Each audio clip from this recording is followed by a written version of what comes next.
StrayAllDay.com. You are now tuned into the show where you learn the discipline to show up day after day to do the work, confidence to put yourself out there boldly and authentically, and the mental toughness to continue showing up, doing the work, putting yourself out there even when the success you've expected to achieve has yet to be achieved. And on top of all this, you get a huge dose of personal initiative, which is the go-getter energy that moves any one of us, including yourself, to go and make things happen instead of waiting for things to happen. And then we put all this together into a series of frameworks, approaches, insights, strategies, and techniques all underneath the umbrella of one unified philosophy that is called Work on Your Game. My name is Dre Baldwin, also known as Dre All Day, and welcome to the show.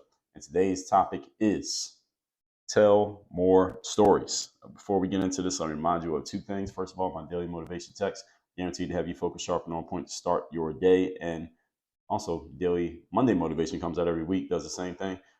You can get these texts straight to your phone that'll do exactly what I told you they're going to do by being a member of my texting community.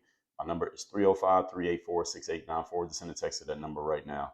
And as soon as we start sending that message again, right now it's not sending as of this recording, but when it does start sending again, which will not be long from now, you'll be getting that message straight to your phone, guaranteed to, again, keep you focused, sharp, and on point to start your day or your week. Secondly, Work on Your Game University. That's the place where I do all my coaching. You like to have me as your direct coach. You would like to be able to share with me questions, challenges, issues, tell me what you're working on, and get insight and feedback from me about what you're doing, how you're doing it, when, where, and why you're doing it. Go to workonyourgameuniversity.com. That's the place where you can have me as your direct coach.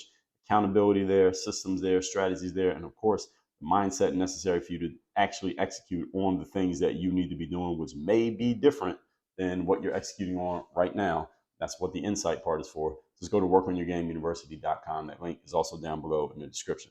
With that out the way, let's get into the topic here today, which is tell more stories. This is for anybody who's looking to make more of a connection with any audience that you're working with, whether you're doing so on a personal level or a professional level. This approach that I'm going to share here today is universal, and it works universally, meaning it will work on any audience, any people, and it can work for any person, regardless of what you are doing and who you're trying to reach, and whatever stories, as we get into this, whatever stories you choose to tell. Let's get to it. Point number one. Topic, once again, is tell more stories. Information, while useful, is generally boring and forgettable just on its own. Now, while all of us need information, we need information on some level so we know what we're doing and what to do, what not to do, what steps to take. Information can help us solve mysteries and address problems. But on its surface, information is generally boring and forgettable. It's easy to forget information, and it's easy to get bored just taking in information. Whenever I find myself doing a whole lot of data sourcing or data entry or too much information-based work at my own work, like when I'm sitting at my desk in my office, my energy starts to get drained. So I know well, first of all, just for me personally, I shouldn't be doing that type of work. This is not in my zone of genius, but I would bet that that applies to many people, some more than others. I'm one of those people that applies to me more than other people. But information is just generally boring. All right, information can put you to sleep. I've been to a lot of events, and I've heard a lot of presentations from many different types of speakers. And the only places in which I see audiences remaining captive when receiving just information, when the speech is all about information, the presentation is just information. There's no narrative, there's no story, it's just information. Only place I see that happen where people can pay attention for that long and they have a much longer attention span to just information on its own are people in the medical space, the legal space, and the financial space. So any of you who works in those spaces, and I know I have people in my audience who are in all three, medical, legal, and financial, those people, or you people, if you're listening, you all have much longer information attention spans than people like me. I'm much more on the creative / artistry / entertainment / story side. I can't just sit and listen to information for that long, as those speeches, again, they suck, they're boring, and they should never have been on stage in the first place. Unless you happen to be at a medical, legal, or financial event, then you can just give people a whole bunch of information and people can just take it in. That works for those people, at least when they're in that space or when they're taking in the information. Remember, I spoke at a conference a few years ago, and there were two keynote speakers. I was the keynote on day one of the conference, and there was someone else who keynoted on day two. And I stayed at the conference after I spoke on day one to listen to the speaker on day two. And I went to the day two presentation, and this person speaking, their entire presentation was just information. There were no stories. They had a whole bunch of slides. It was like 100 slides, and it was all information. And they were talking about the marketing space, which is something that I'm interested in. But the speech was all, or their presentation, it wasn't even a speech. It was just a bunch of slides, and this person was narrating like through the slides. It was just all information. And I'm like, this speech sucks. Like, they should have had me speak both days and just gave me the money that they gave to her. They should have gave it to me. They should have had me speak both days. It really was not good because it was just all information, and it was just slide after slide after slide. I'm like, this is not good at all. And there are a lot of speakers out there who do that, a lot of presenters who do that. And again, unless you're speaking at a highly technical event where people expect technical and they want technical, don't do this.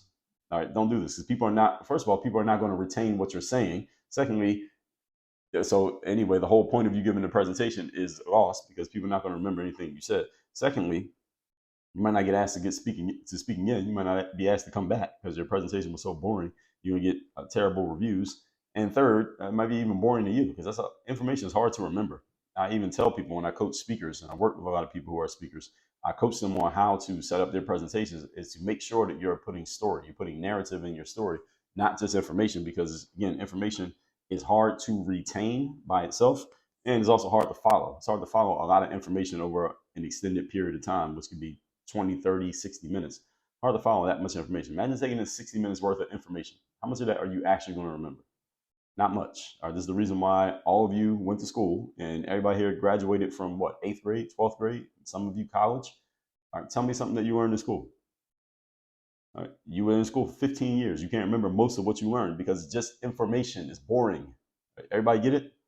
All right, so unless you're in the medical, legal, or financial space, do not fill your things, whatever you're doing, with just information. And even then, those people are bored. I think they're just conditioned to not show that they're bored. Again, I've been to these type of events and seen these people. These people are different. They're different than someone like me, and maybe you. But information itself is not captivating. Even useful, pertinent information that people need, is hard to hold on to. It's hard for people to absorb. I've got something right here in my notes while it's fresh on my mind. But it's hard for people to absorb a lot of information because information requires a heavy amount of mental processing. That's the challenge with information. You got to process information. When someone gives you a piece of information, you have to process it, compare it to what you already know, or if it's new, you have to kind of examine it and figure out what it actually means for you, if anything. And while you're processing, your brain is like using its energy. You're using all your brain's carbohydrates, so to speak. And eventually you just get fatigued from consuming so much. This is the reason why when we're studying for a test, for example, you can only study for a certain amount of time before your brain just needs a break. All right, you got to go get some sun, go touch some grass, go watch some TV, go mess around on your phone, go play with the dog. You got to do something because your brain needs a break. All right, it's too much processing. It's like your car running out of gas. All right, so we have to think about and consider every single thing that we hear and how it applies to us when we are consuming information.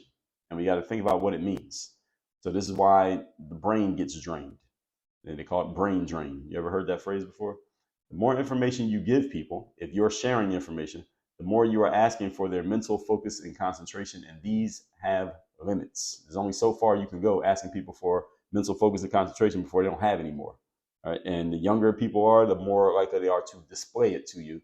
Older people, adults, especially if they're working in a certain type of industry, they are conditioned to not show that they are bored even when they are bored. So don't be fooled just because they're politely paying attention to you. Doesn't mean that you're not boring. All right, everybody got that? Point number 2. Today's topic, once again, is tell more stories.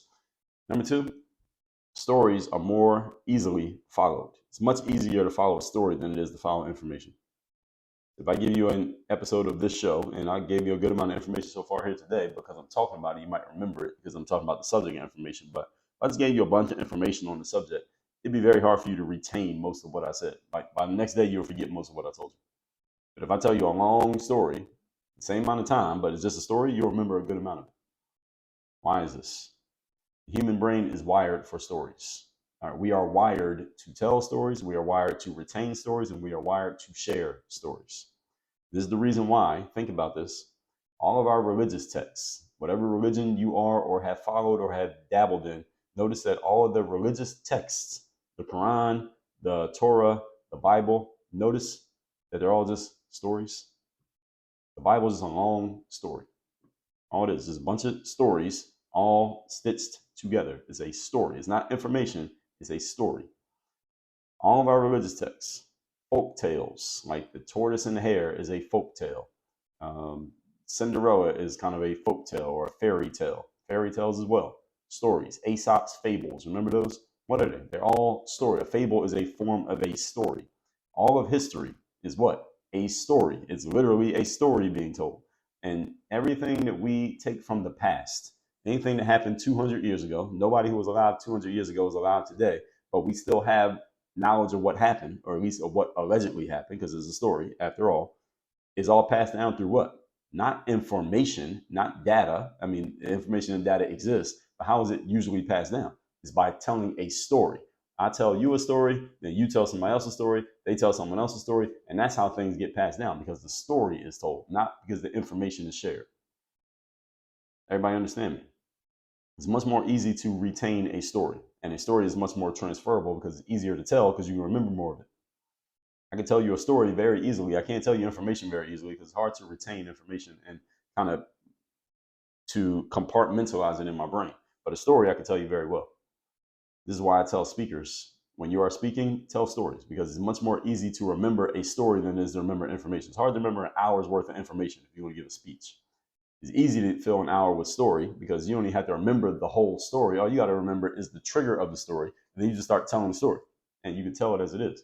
When I give speeches, I usually fill it with stories. When I give a keynote speech, for example, if I give an hour-long speech, about 40 to 45 minutes of my speech is story, not information. The rest of the time, I fill in why I told you that story and how it applies informationally. But most of the speech is story, not information. Because again, you won't remember the information anyway, even if I told you.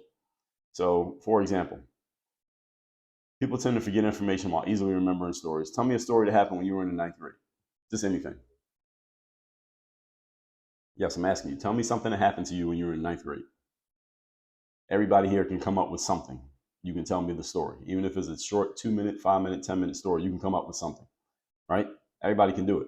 Now, tell me some information you learned in class when you were in ninth grade.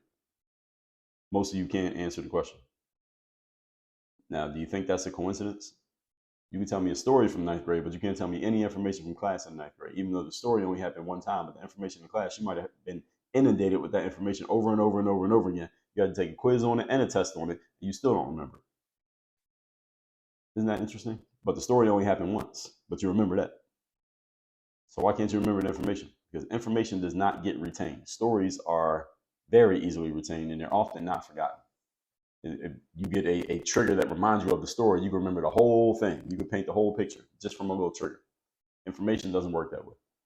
Not naturally. Now, you can train your brain to remember information that way, but it's not a natural thing. It's not a natural human nature thing. Story is. Point number 3.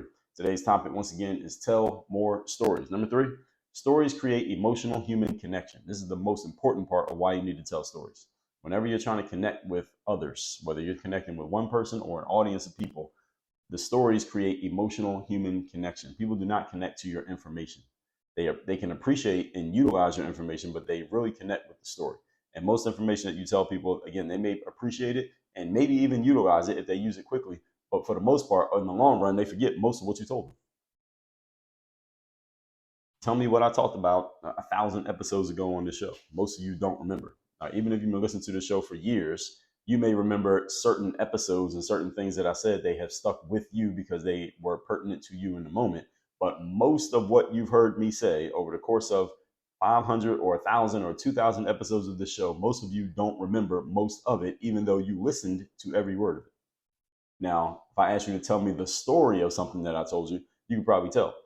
You could probably tell me the story. If I ask you to tell me in like a minute just of my background as a basketball player, most of you can tell the story that you didn't start playing until it was kind of late. You barely played in high school. You walked on to play Division III college ball. Then you played overseas for many years. You start putting videos on YouTube, and that's how you start to get known. You start selling products, and then you kind of transition into this work on your game thing.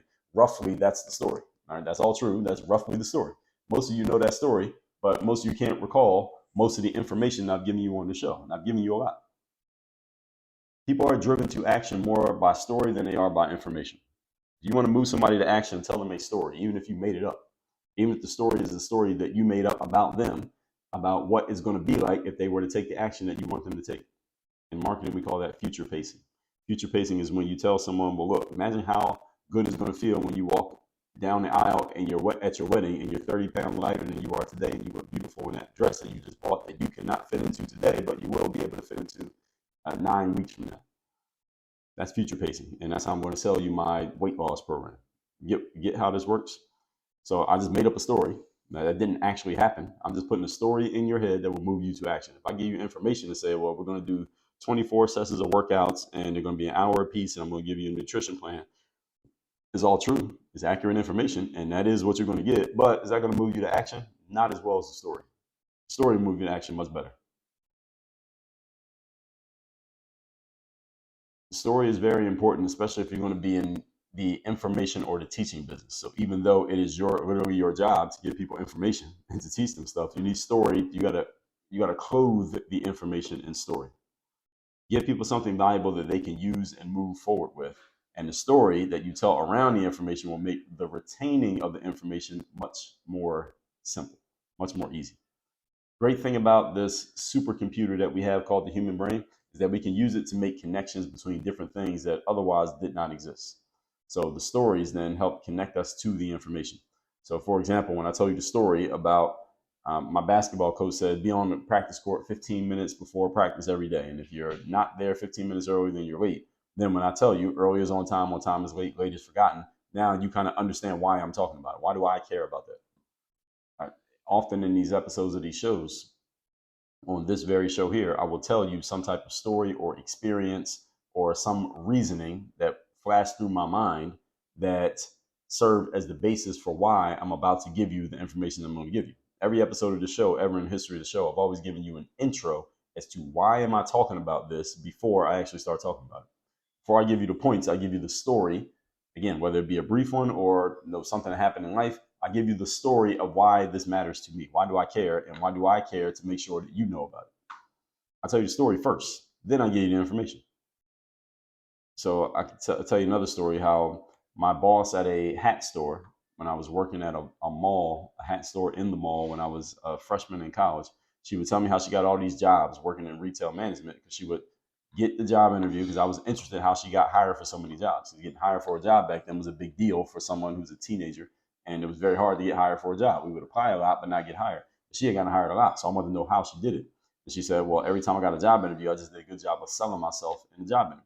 And that whole concept of selling myself, I never heard of it before she said it. And I've always stuck with that. I've always allowed that idea, that concept to stick with me, which is why to this very day, I talk a lot about how to sell yourself. We got a program inside of Work on Your Game University that is literally called Sell Yourself. And the seed for that was planted back then when that woman who was a retail management career person, she explained to me the concept of selling yourself in order to move people forward with you. So that's where it came from. So the story makes the information make sense. Everybody understand me? All right, this is why you want to tell stories, because it makes it easier for people to retain and absorb the information. And people often want to know why. People need a why for you talking about whatever it is you're talking about. So if I walk in the room and tell you, hey, I'm going to talk about retirement finance, people need to know why I am talking about retirement finance. And if I don't have a story that makes it make sense, then people are not really going to absorb the information, even if the information is perfect. So you got to have a reason. So if my reason could be, well, my grandma retired and she didn't pay attention to her finances, so the government took 60% of what she had because she didn't set these things up these ways. So that's why I got to caring about it. And for the last 10 years, I've been doing this, that, and the third. And now today I'm going to tell you what I've learned. Now that I told you that story, now you're open to absorbing what I have to say because you know my reason why.